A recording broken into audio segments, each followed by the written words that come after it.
Hello, welcome back to continue our planetarium.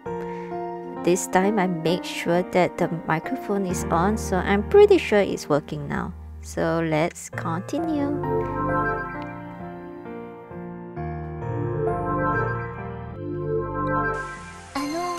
お客様、お聞きしてよろしいですか?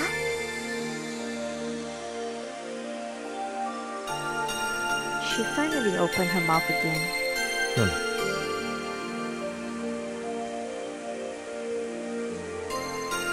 お客様は神様にお願いをしたことはありますか? いや、その質問には答えた覚えがあるな。はい、お客様はあったかもしれないが、ろくなことは願っていないとお答えになりました。覚えがいいな。私はロボットですから覚えておくのは得意なんです。お前が何を願うかまだ聞いてなかったな。はい、その通りです。何を願う? I asked. She stood in the midst of the furious rain. She looked back at me and then spoke slowly. 天国を2つに分けないでください。私はロボットの神様にそうお願いしたいです。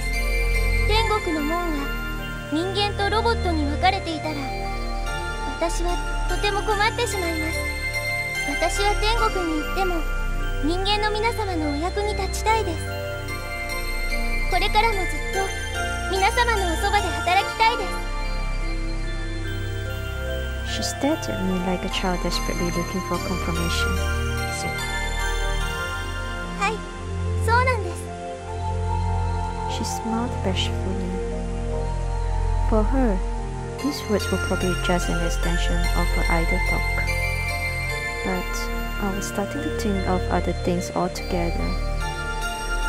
When we departed from the planetarium, she had said that if I continue in the current pattern of usage, then my battery will last for 4 more days. She had probably not thought that the wait would be so long and harsh.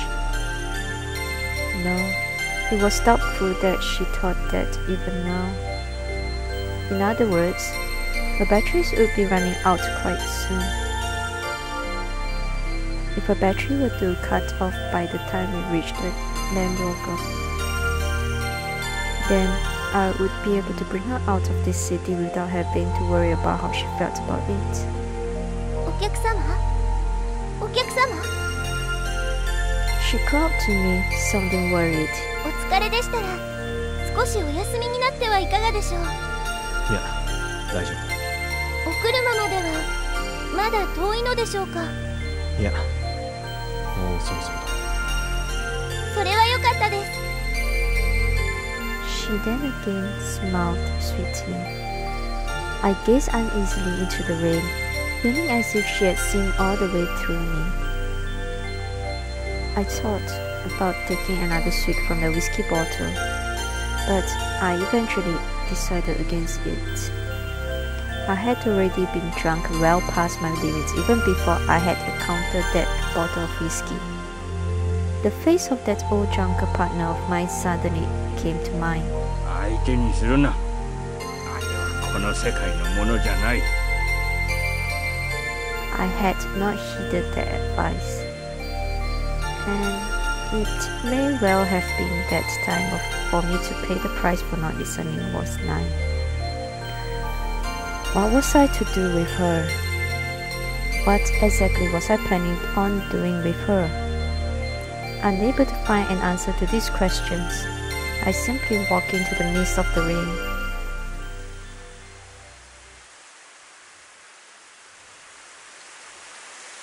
止まれ。はい、わかりました。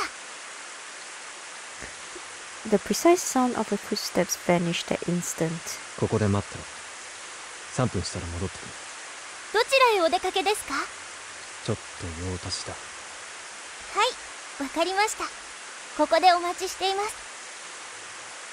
She simply smiled back warmly at me as if my excuse were perfectly logical. 静かにしてろよ。I reminded her once again as I checked the safety of my grenade launcher. Maintaining as low a profile as I could, I made my way under the shadow of rubble.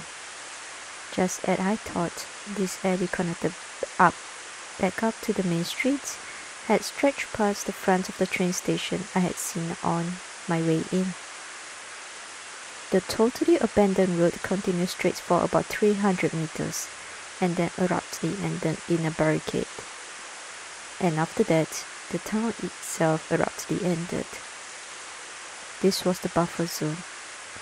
At the time of the entrenchment of this city as a fortress, the slums that had originally been here had all been demolished to give the machine tools space to work. This also served to make the detection of intruders easy.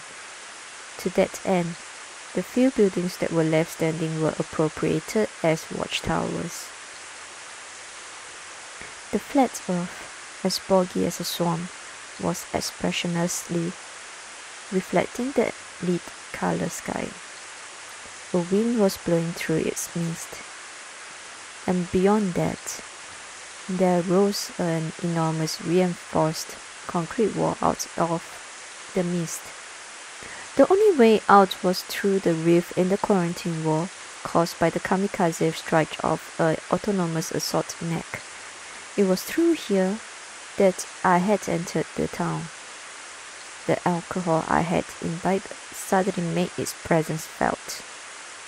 As I shifted positions, I felt a stabbing sharpness rifting in my stomach. I took my binoculars out of my backpack and toured the focus ring.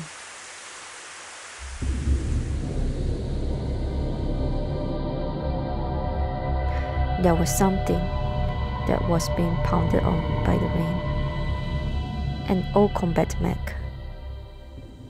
A four-legged walker. It stood before the rift in the quarantine wall, its spikes driven into the sludge. The slightly elevated gun turret and the sensor randome mounted to its side, and the barrel of the real gun, so large it bordered on misshapen, that projected from the other end. Not an energy module or an attendant loader mech in sight. In other words, it was in solo operations mode. Its turn signals and its brake lights, totally unbecoming on an autonomous weapons platform, were evidence that it had been manufactured during a time where human law still existed. Its twin machine guns, purposed for a proximity defense, were shivering in anticipatory sweeps. 潮招きか。 An MK-43LE autonomous fire support mech. That was its official designation, but during the war just about everyone called it a fiddler crab. Its external frame constructed for heavy towing, its reinforced rear legs, and its unique barrel jacket mechanism were the specific characteristics that gave it the LE designation. Unlike the Menschheagers I had met on the way in, this mech was not a rampant warmonger manufactured and online at one of the myriad autonomous airborne factories that had once filled the skies. No, this was part of the vanguard of the death farce. The autonomous defense line first deployed when this city was first quarantined. It had the ability to fire just about any kind of bullet with insulator coating into the far distance at hypersonic speed. There was no way for infantry to fight against such a powerful heavy mechanized unit.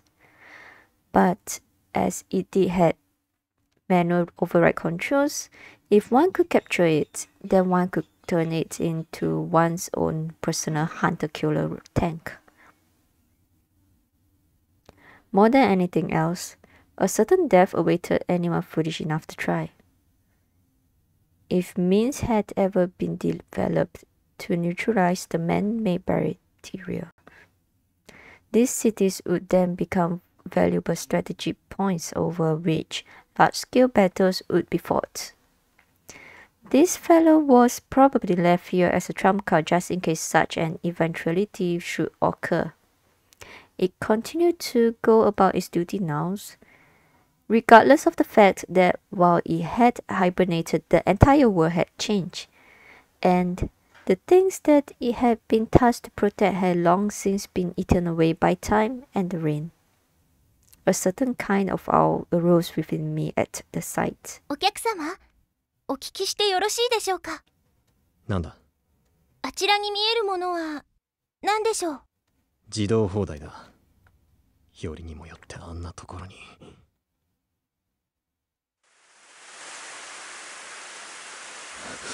なぜここに来た？待っていろと言ったはずだぞ。はい、3分経過しましたが、お客様がお戻りにならなかったので。分かったから、もっと声を小さくしろ。はい、わかりました。She nodded obediently.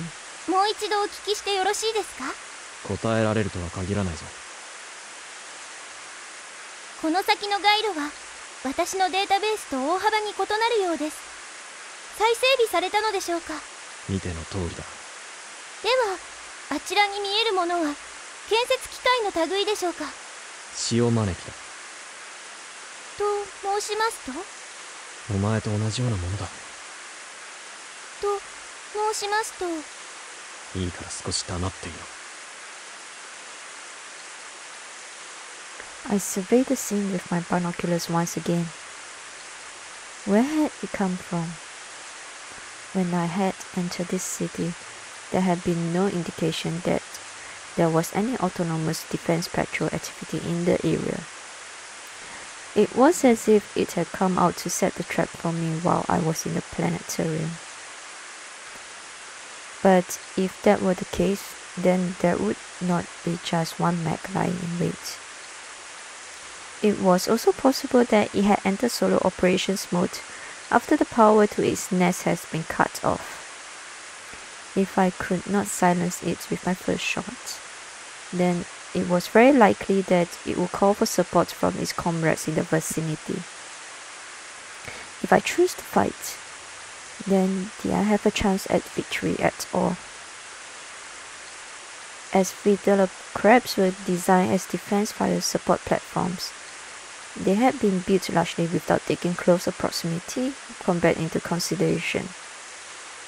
I knew of a few weak points, but there was only one that could be pierced by an 40mm grenade.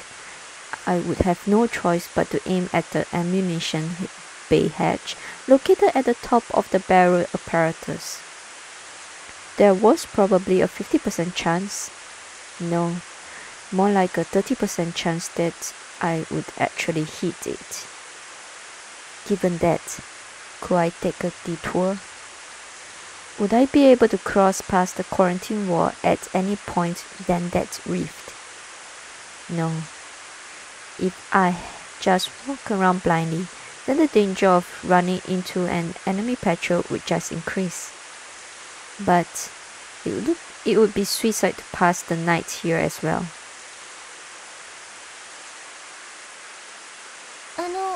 お客様？狩りに出かけてくる。狩りと申しますと？ And sure enough, she cocked her head to signify that she understood neither the situation nor the words I had spoken. I put away the binoculars. She continued to look on with a very curious air. That was just as well, for I myself did not have the confidence to tell her what was going to happen after this. 俺が戻るまでここでじっとしてろ。でないと俺の命に関わるんだ。申し訳ありません。私には状況がよく理解できませんが、お客様のお命に関わることでしたら遵守するべきと考えます。She said, very primly clasping her hand before her. I see. So this was the way that I should have ordered her about. All the uneasiness I had felt just melted away. But finally, there remained one thing that I had to do. もうすぐ俺はこの町から出ていく。それではお車まではもうすぐなのですね。ここまで何事もなくお送りできて私もほっとしています。俺と別れた後、お前はどうするつもりだ？はい、私単独で職場に戻りますので、どうぞお気遣いなく。この町は無人だ。たとえお前が戻っても二度と客は来ないし、プラネタリウムを見せる機会はない。それにこの町の電力供給は終わった。投影機も二度と動かない。全部お前がその目で見た通りだ。はい。 I could see the inner lenses of her synthetic eyes moving to focus in on me. I kept trying to tell myself that this was just a machine, that her responses to me were nothing more than algorithmic responses to my observed speech and conduct. And then she spoke. 私の基本データベースおよび現在までの蓄積データベースを照合しますと、お客様は必ずお越しになると考えます。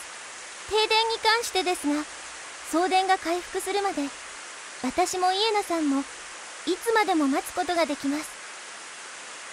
Her response to me up until this point was exactly I had expected.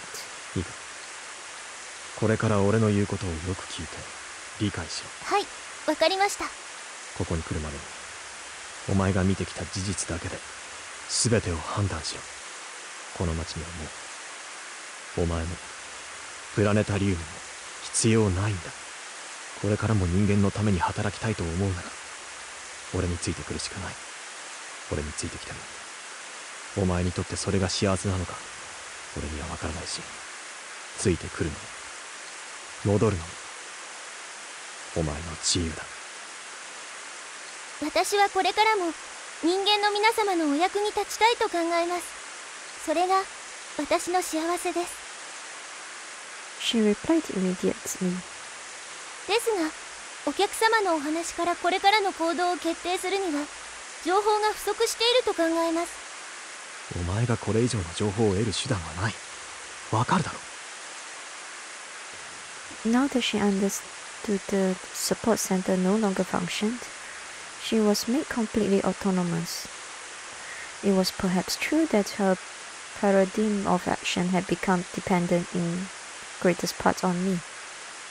For instance, because I had told her that I was sick, she had chosen to escort me regardless of the fact that her battery was about to die. But I had never wanted such a thing. She had shown me the stars. So in turn, I was trying to show her a future that I alone could give her. The fact that she was not human but a robot did not matter.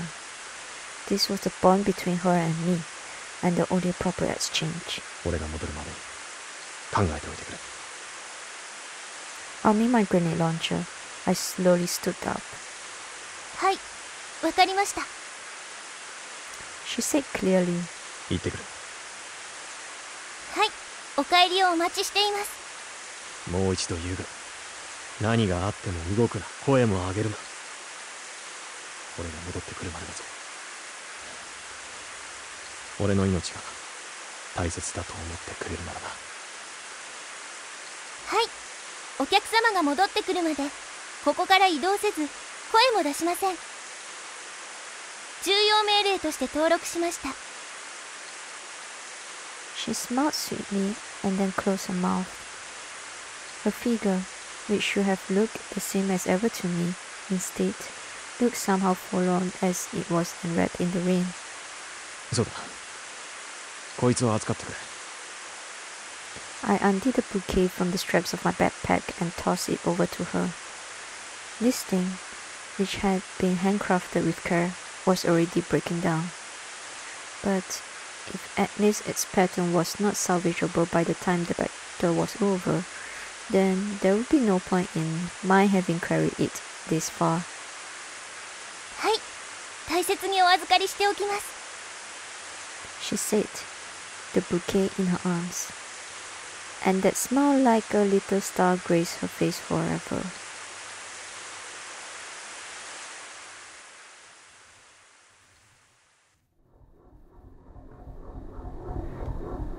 it's a good time to stop here because it's just I just finished one chapter and it looks like the next one might be last. So hopefully we will finish the story the next time we meet, or maybe 2 more parts. Well, until then, hope you enjoyed this video and will continue with me on the story. See you next time. Have a good day.